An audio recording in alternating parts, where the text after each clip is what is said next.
عقل اور عقیدہ، کیا عقل کے ساتھ عقیدہ چل سکتا ہے یا عقیدے کا کوئی اپنا ہی راستہ ہے؟ غزالی کہتا ہے کہ عقل دھوکہ دے سکتی ہے، یہ محدود ہے۔ یہ جب غیب کی بات آتی ہے تو عقل لنگڑی ہو جاتی ہے، یہاں صرف ایمان کا کام آتا ہے۔ عقل اور عقیدہ الگ الگ راستے ہیں۔ کیرکیگارڈ کیا کہتا ہے؟ کیرکیگارڈ کہتا ہے کہ ایمان ایک چھلانگ ہے، یعنی لیپ آف فیتھ جسے وہ کہتا ہے۔ یہ عقل کے خلاف ہے، یا تو عقل کے پاس آپ رہ سکتے ہیں یا پھر خدا کے پاس۔ دونوں کشتیاں ایک ساتھ نہیں چل سکتی۔ ڈیوڈ ہیوم کیا کہتا ہے؟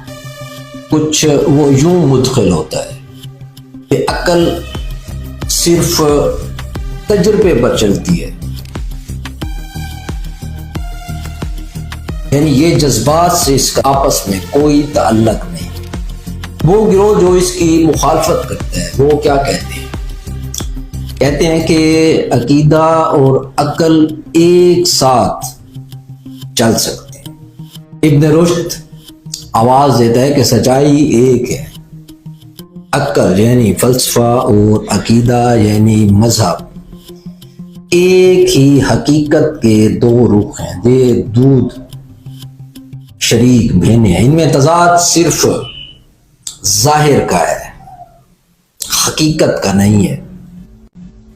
تھامس ایکویناس بولتا ہے کہ عقل خدا کا تحفہ ہے جو عقیدے کی بنیاد مضبوط کرتی ہے۔ جو سچ عقل سے ثابت ہو وہ عقیدے کے خلاف نہیں ہو سکتی۔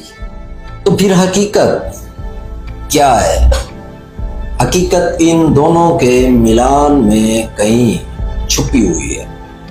عقل کے بغیر عقیدہ تعصب اور جنون بن جاتا ہے، اور عقیدے کے بغیر عقل مایوسی اور خالی پن میں تبدیل ہو جاتی ہے۔